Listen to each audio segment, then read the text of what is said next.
Hello and welcome to another episode of Conversations about Priesthood. Today's conversation will be with Chris Oxley, who's a retired priest in the Diocese of Leicester, and really looking forward to this conversation. Hi Chris. Thank you, V. Yes, it's lovely to be here with you. Yeah. Wonderful. Right. Would you like to just briefly introduce yourself? Yes, I came to Leicester Diocese in 1987 to work in parishes, and then 5 years ago retired from paid ministry. And since then, I've been kind of juggling with 2 or 3 different things. One of them is to head up the chaplaincy team at the cathedral, which again at the moment is up in the air a bit with the cathedral closing. I help look after a parish that's in vacancy. I provide about half of their needs. That's a city parish.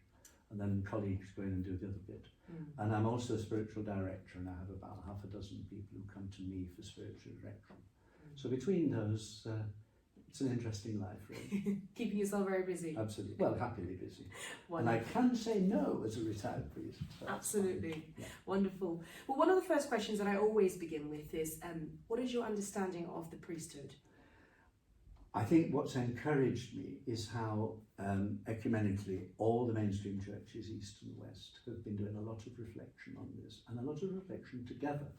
So there have been things like the Lima document and Archic and so on. Lots of, and it's not death by committee, it's really coming together and saying, what are we about, and what's the tradition behind us here, and where are we going? And there is a real sense, I suppose since the 60s, particularly Vatican II, of the whole people of God being a priestly people. And so baptism, if you like, is our incorporation as individuals into that priestly people of God. Pope John Paul II, when he was talking to a conference of bishops, said how baptism is the foundation for our ministry, not ordination.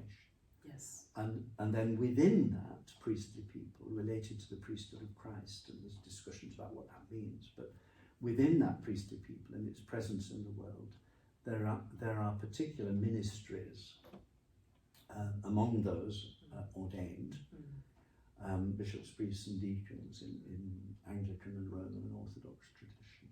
And so if I am a priest wearing a collar, if you like, I'm exercising a ministry with the whole priestly people of God and for the whole priestly people of God in whatever context I find myself at a particular time.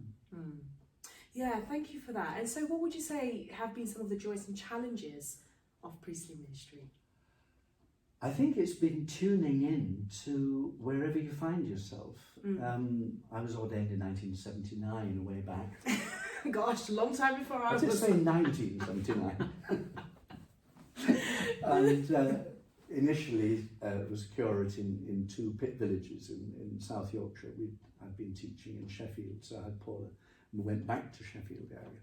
And what is it to be church in a place like that, a single industry community and so on. And then of course we had a pit strike in 84 and we were there during that. And where's the good news of Jesus in this situation? And what about these people who are hurting, and these communities that are divided, and how do we take that seriously? So that's a challenge and a thrill, really, to translate the givenness of ordination into a particular context.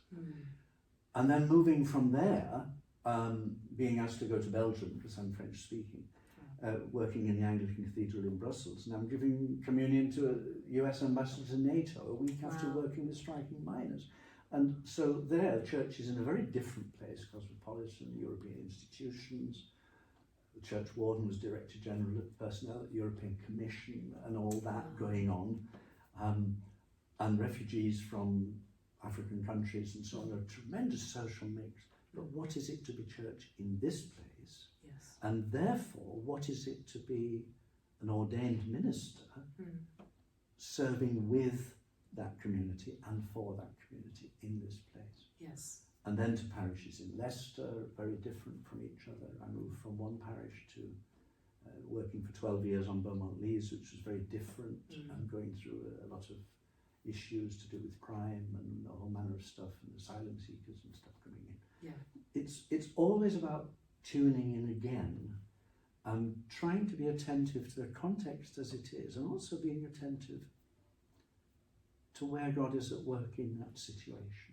Right. And the role of the church, not just the ordained ministry, is to discern where God is at work and to, if you like, join in that project. Yes. That's what we're here for. Absolutely. So it's never been dull. I can imagine. Oh, thank you for that. And really, just a final question then. Yeah, sure. Do you have any words of advice, wisdom, encouragement for individuals who are discerning or really exploring a vocation to ordained ministry, particularly priesthood? I certainly wouldn't say don't. And I have spent quite a bit of time, and still am doing, working with people and listening to them precisely in that journey. I think the most important thing is always to remember that we are disciples before we are ordained ministers. And one of the difficulties, I think, when you go into ordination, and the institution of the church is there to support and all that, but the entire focus then can be upon delivering that job. And so one's own prayer life, one's own discipleship can so easily be lost sight of because you're trying to be efficient as a vicar or whatever it happens to be. And that's where my ministry as a spiritual director comes in quite well, because I'm not working as a mentor for clergy, but I am working with clergy who say to me, I need to think a bit more about my prayer life. I need to think about how much time I'm actually concerned about my own relationship with Jesus. Yes. Let alone all the other stuff I have to do. And so I would say to anybody, live the baptized life. It's how I began the conversation. Live the baptized life. And you'll be doing that as a priest, but you're living the baptized life. Yes. And if you lose sight of that, you'll be no use to anybody. Yeah, absolutely. Thank you for those words, and I think that's a good note to end on. Sure. Thank you so much, Chris, for this conversation. It's been pleasure. It's pleasure. And this is the second time we've tried to record this, so and it looks as if it's working this time. Yes, absolutely. Great. Wonderful. Well, for those of you that are watching or will be watching, if you've got any particular questions about the series that I'm developing, do feel free to get in touch with me, and I'll be delighted to have a conversation with you. And so until next time, bye. Goodbye.